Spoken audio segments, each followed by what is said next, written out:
So when you were preparing for new work, the Goldberg, Yes. and you used these terms dangerous, nail-biting, risky, and at one point you even said that you couldn't do it. You were Correct. fearful of doing it. So I know you're habitual. That seems to be like a theme that has come up over the years to varying degrees, I've noticed. But why don't you feel like maybe that's just to get your engines going, or do you need to have the fear to? It's probably both. I think for me, well, there's two things. Personally, for me, I need to create a situation that I have to solve a problem. So whatever that means, and there's many problems, or puzzles to solve. So that's sort of on a micro level of how I'm working with my dancers in the studio. Dealing with music, dealing with the content, the steps, how the steps are related to the composition and the music, and how all that, that's really important to me. But also on a bigger level, I feel like if I'm not, and I've said this before, but in dance, there's no product, right? There's nothing there's no, many artists have said this. Merce Cunningham has a famous quote too, like there's no product, there's no book or painting on the wall. So, but then I would like to take that further and say, like, so then what do we have? All we have is our progress. Dance's progress is our product. So I feel like if I'm not pushing something and I don't know if I'm doing it, but I want to feel like I can add to something. So it's not that interesting for me to do a dance that someone's already done and done well. Yes, you've talked about. At one point, you said you were an outsider to the form of ballet. Yeah, well, I am. I'm not a ballerina. I realize that, Yeah.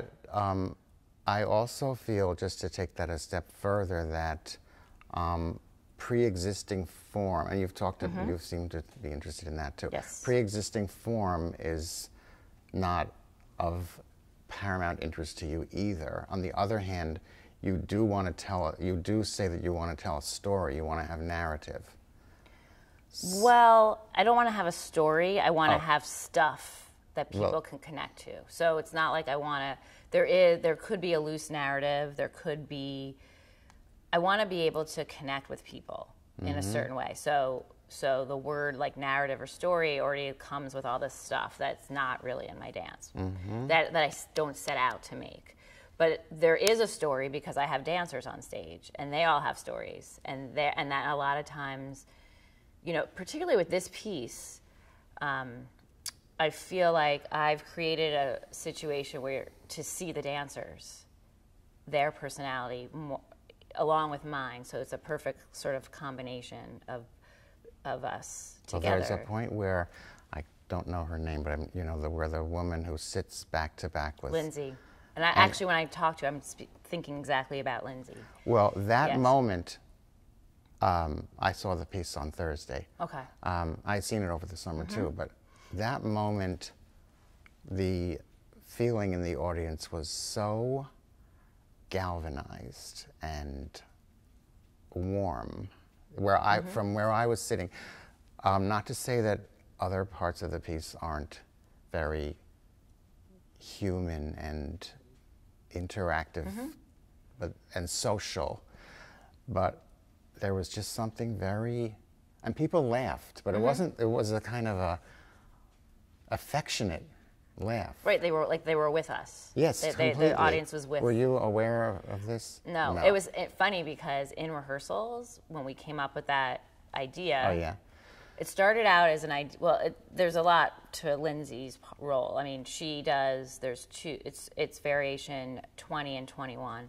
And what I really wanted to do with her personally as a performer was she's very, I always rely on her for like the sort of like witty, sort of comic relief. She's that kind of dancer. She has something that I've relied on in other pieces. So I wanted to use that, but also challenge both her and myself to something deeper. So her solos are back to back, and so the sort of more melancholy, sad one that comes right after is actually an inversion of her happy solo. Yes, the inversion. Right, so it's back to back, And it was really important for us to do that. And it also sort of works well with the structure of the piece, because I really wanted to not have, variation, changed answers, it was really like, so not to not have this be in a box and to really think about the whole piece as a whole.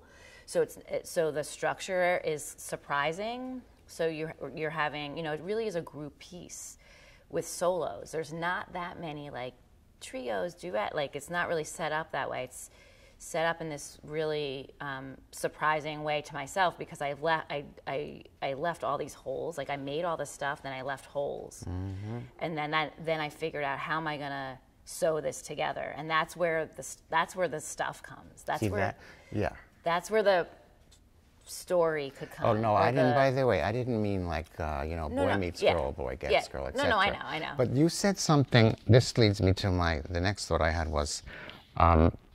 Because I felt this again applies to this piece and others of yours that I've watched, this balance between collaboration and autonomy among the group. I guess you wouldn't call them an ensemble, would you? Yeah, the group. Okay, the group. Yeah. In this case, you have Simone sitting there, and I've looked at what she said about how the piece is hard enough already. Right. She wants to have a rapport. I thought it was so interesting that she was barefoot and that you took the lid off the piano. Yes. All these kinds of things which one became aware of gradually. Good, 'cause that's what they're there for. But how do you, when you choreograph toward this goal, if I may use that word, in terms of autonomy, of each person being an individual with their own story, but then the group has to have something to say. Right. What do you actually speak of that to the dancers? No.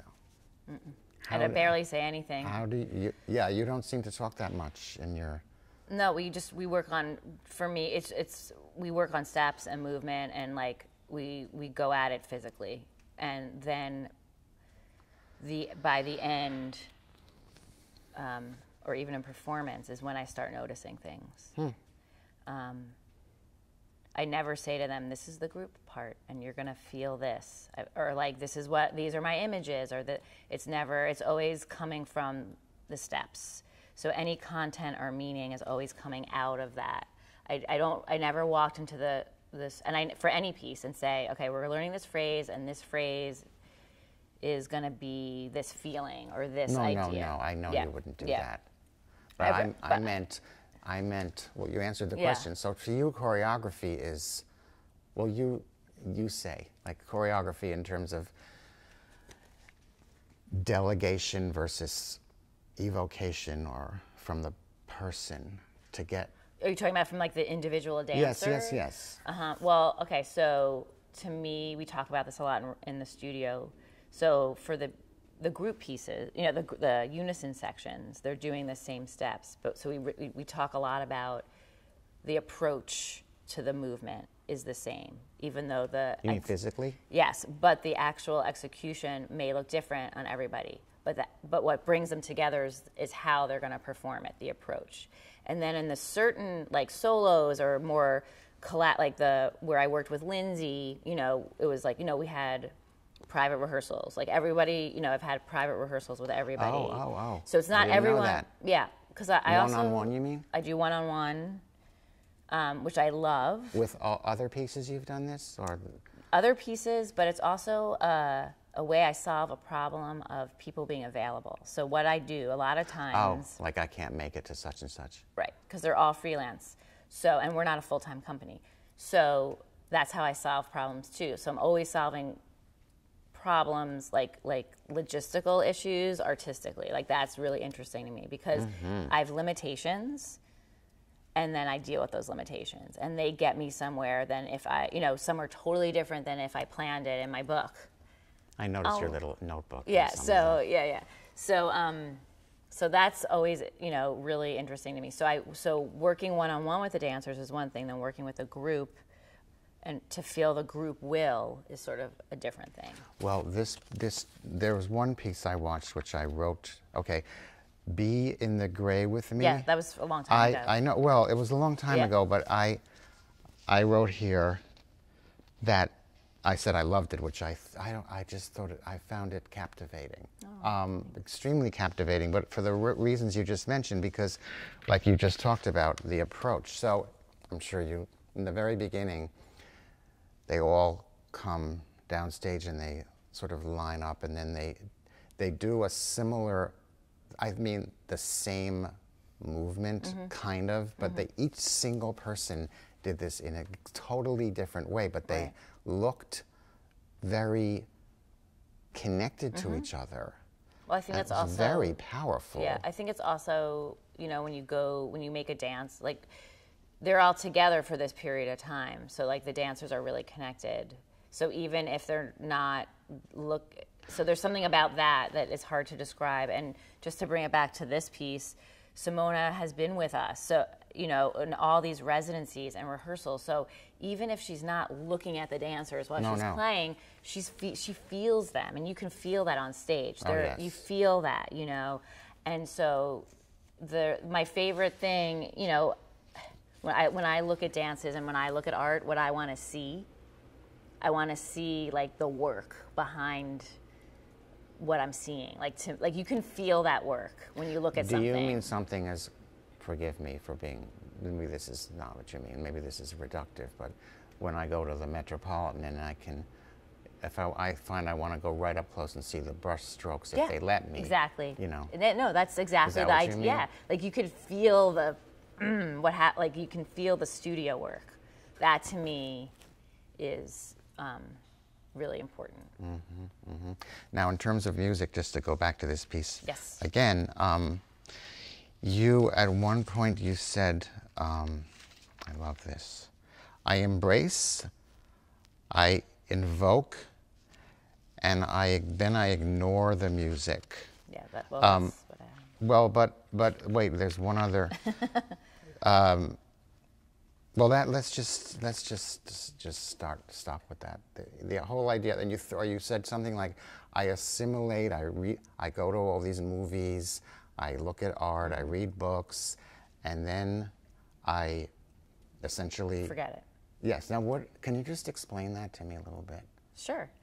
Do you want me to explain it with this music or both? Yes. Both things. Okay. And so basically, but what I did with the Goldberg is sort of the same idea of what's important to me, like my research, or if you will. So, you know, I met with Simona a bunch of times, just Simona and I went to her place in Brooklyn. I sat next to her. I don't read music. I know, yeah, you know, at all, which is not really something I'm like proud of. Maybe one day I'll try to learn. I don't know.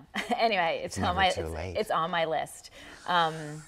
So that, and like, you know, a bunch of other stuff. Anyway, so she would explain what's going on in the music. She would play things. She would, you know, play the skeleton of the, you know, the skeleton of all the variations. She would really like teach me, or try to teach me, everything she could, and that's where I got really stressed out, because I got really like you know, all the architecture and you know, just the mathematics of it, and I mean, and then, you know, and then I kept trying to understand it, and I had all these notes like, I'm gonna match each dancer with each, you know, variation, and how am I gonna do that? And I actually got myself so stressed out. And then it was actually my husband who said, and I had all these maps and all this stuff, and he was like, what are you doing? He's like, just choreograph. And then I was like, yes, that's what I have to do, is like, I just have to absorb and then forget, because I have to trust that it's all my research is inside. And that also comes with being in the studio by myself with the music. I mean, there's a bunch of different like things that I do. I didn't only do that. So I read about Bach. I, you know, was with Simona. I was in the studio by myself, like all this stuff preparing. But then? And then I forget everything except the steps that I need to have. So is that what you mean by, or that what dancers mean by when it's in their body? Like a muscle memory? Yeah, maybe. Maybe. I don't think of it that way, but it could be that. You know, and it's the same when I'm inspired by other choreographers and movies and art. It's not that I'm going to make a piece about a certain movie that I like, No. but it's like, what did that artist do that is interesting to me? I try to like figure that out, or, you know, be inspired by that. I think inspiration to you is, it's not like, oh, I saw this great movie or read a great book or saw a beautiful painting and I want to do something like that. Right. Which is a very common sort of reductive way of thinking about inspiration. And I think, especially with dance,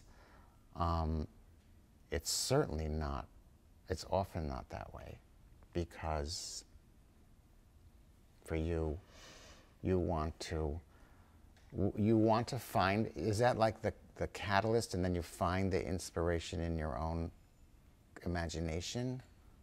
I think maybe, yeah. Maybe a combination of all that stuff, yeah.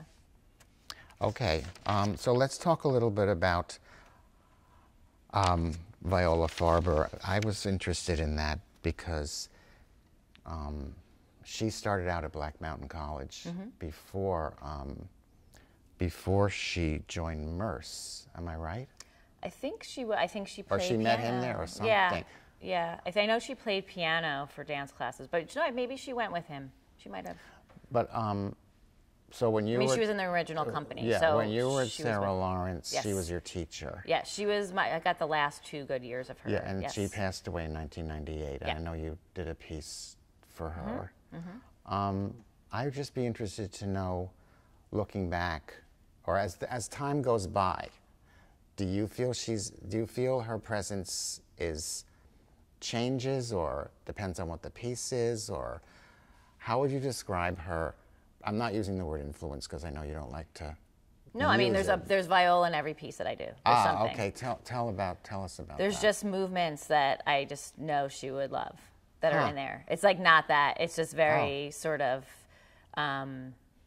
Actually, back to Lindsay. She would actually have loved Lindsay as a dancer, and she did a lot of. She used to flail her arms a lot, like you know, and so there's Lindsay does that. There's always a little bit of viola in everything, and sometimes it just comes out, and sometimes I'm conscious of it, and sometimes I'm not. But it's also like I learned there's something about just the freedom, like there's something about the tension of like a perfect a line, like a clean line, and freedom from that line, and that's what I take with me from her. So when you were in her class, Well, she was I had a lot of different classes with her. I had technique, I had composition. She was my mentor. Like she was my, you know, because I was a graduate student, so I had a closer relationship with her. And yeah, so we worked together. But what would you say was the first sort of major impression that she made upon you? Well, she was scary. Very scary. She was a formidable. Austere. Oh yeah. Yeah, I mean, she was old school. But yeah. she had you say you're old school too. Yeah. Well, not really. She's really old school. I mean, you know, she was scary but amazing, and she had a wicked sense of humor, and you know, she just, you know, made me sort of rethink a lot of. I went to Sarah Lawrence at the sort of perfect time. I had like done a bunch of stuff in New York, but it wasn't good. About 4 years. So I was like ready to take in information, and I was in a good place to do that. And I knew my work had to get better. I just didn't know how, or like how this was really going to happen. And I actually didn't want to go to Sarah Lawrence. I only applied to 2 schools for graduate school, and I had gone to Ohio State undergrad. And I applied to NYU and Sarah Lawrence, and I wanted to go to NYU because it was down the block from my apartment, and I didn't want to have to take the train. Yeah. And I didn't get into NYU. And thereby hangs a tale. And so I went to Sarah Lawrence, and it was the best thing that ever happened to me because that's how I met viola. And it was a process school. It was all about process and that's with her, what and that's what I needed. Exactly. So there was an interview I don't, Tom Gold did a interview. That's a long time ago. ago. I know, but this is fascinating to me. Okay. And your husband was there. He Yes. was like 2 seats to the right of you. And Elizabeth Kendall was on that. Yes, Elizabeth was there. Yep. So he made a comment. This was like 2000. 2001. Yeah. But he talked about the 90s. Yes. And seeing you and what you Right, did. this is the work that I did before Sarah Lawrence. So exactly. he made this distinction. Maybe this is academic, but who cares? It's okay. He says your work was much more organic back then, and now it's more refined. He says, well, I don't know if I agree. I know that was a remark that was made a long time ago. Yeah. But I still feel that you have both, don't you?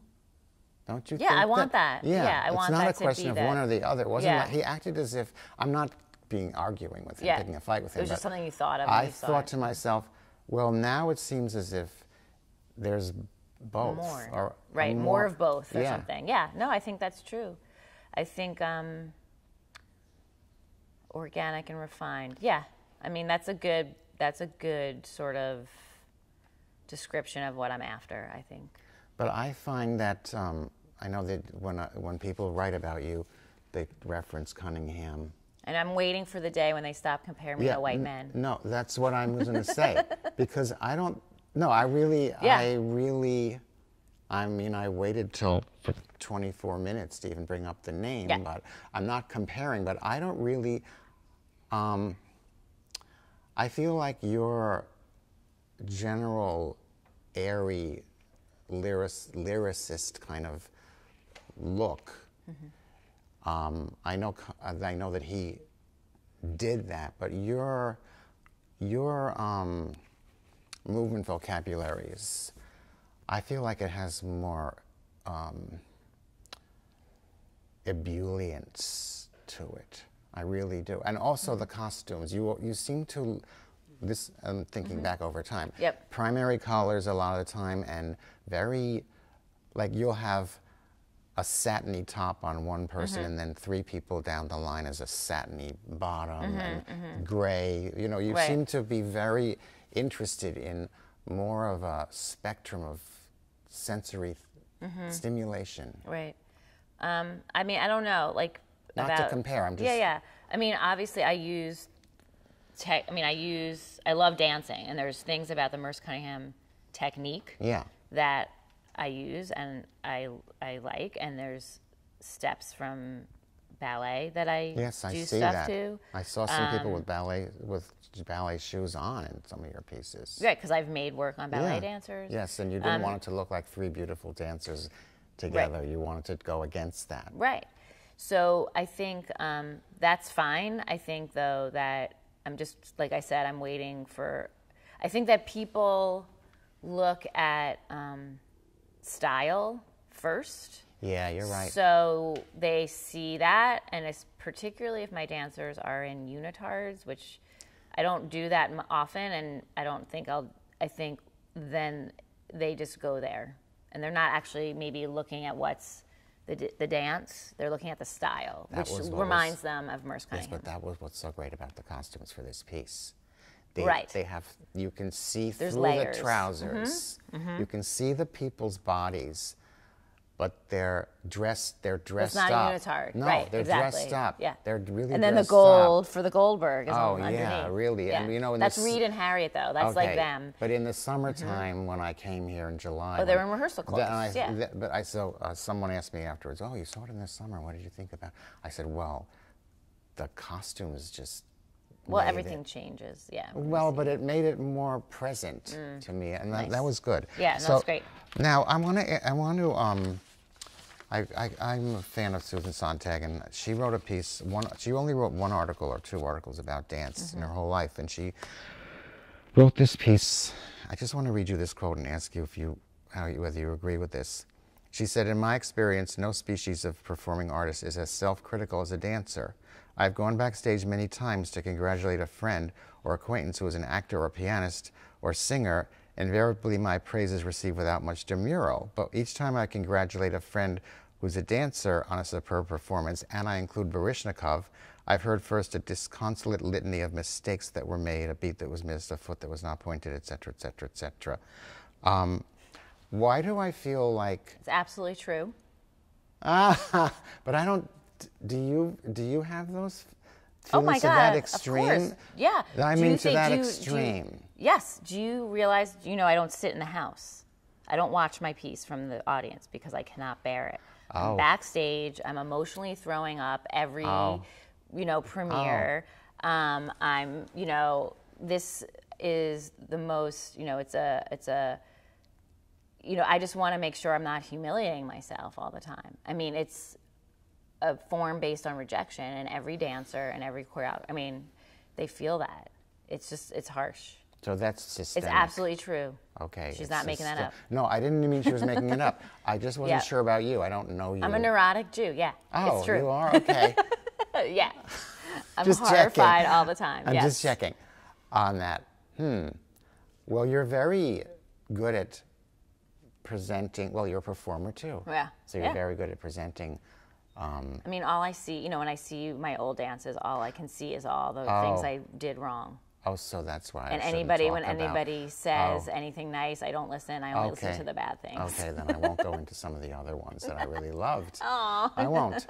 But let me ask you to finish up. Yes. Let's talk about this very wonderful opportunity for the Baryshnikov Arts Center, and that you're going to. This is particularly caught my eye, that you're going to take on the 4 quartets by T.S. Eliot. And we got. I just would love to hear a little I don't inside know. info or anything. Like can you just say how that came to you? Yes. So a couple years ago, I made a piece called Broken Story. Oh yeah. But the full title is Broken Story, Wherein There's No Ecstasy, is in parentheses. And that is a line from East Coker from T.S. Eliot that I loved. And it sort of like connected the piece for me.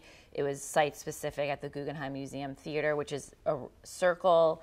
And so it was all about circles. And actually this piece is about circles too, which is interesting. I'm into circles, I guess, right now. And it connected. So Gideon Lester, who's the presenter at Bard, and artistic director, he was asking me about my relationship to that, what my title was, my relationship to why I did that, and we started talking over brunch. He was like, and then simultaneously I found this, the poem is so hard, and so they have you said you were nervous about Bach, and now now I'm nervous about Eliot. this, yeah. So there's and then we started talking about 4 quartets, and I was like, I love that. It's a great title. Yes, it is. It's just a great title. It's a great title for a dance. And he was like, you should do it. And I was like, he's like, let's do it. And I thought, And when was this? 2015.